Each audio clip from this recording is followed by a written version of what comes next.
विकास पुंज निष्ठ है, समग्र सृष्टि दृष्टि के जगत गुरु वशिष्ठ हैं।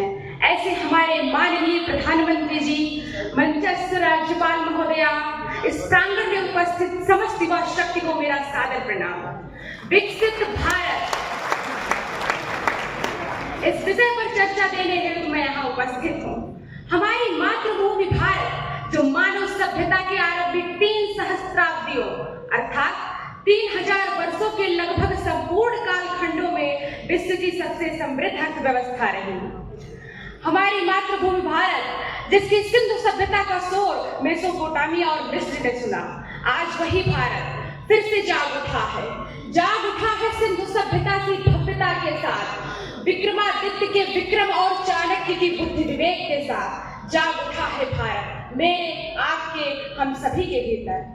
हमारे माननीय प्रधानमंत्री जी कहते हैं कि भारत साथी है।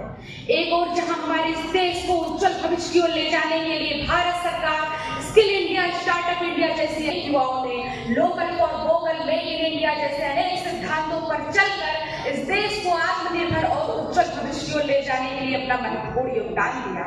इतना ही नहीं महोदया, अग्निवीर योजना की बात तो हमारे देश में प्रशिक्षित युवाओं की फौज तैयार हो जाएगी और जब भी इस देश को जरूरत पड़ेगी तो ये नौजवान अपना सर्वस्व बलिदान करने के लिए तत्पर रहेंगे। हमारे प्रेरणा स्रोत स्वामी विवेकानंद जी कहा करते थे कि यदि मुझे 100 ऊर्जावान युवा मिल जाए तो मैं इस देश की दिशा और दशा दोनों बदल कर रख सकता हूँ। ऐसे में तो हम 60 करोड़ हैं, हमारे लिए क्या कठिन, बस आवश्यकता है जामवंत की भूमिका निभाने वाले ऐसे मंचों की जो हम युवाओं से ये कह सके कि कवन सो काज कठिन जगवानी जो नहीं बोलता तुम पानी।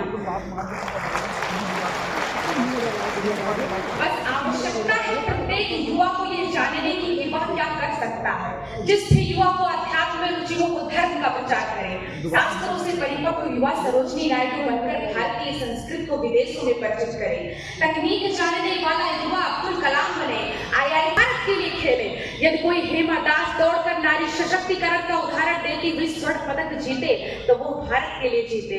हमारे गांव का युवा आगे आए और देश हित में नीरज चोपड़ा की तरह भाला फेंके। रचनाएं ऐसी रची जाएं कि साहित्य का नोबेल भारत को प्राप्त हो।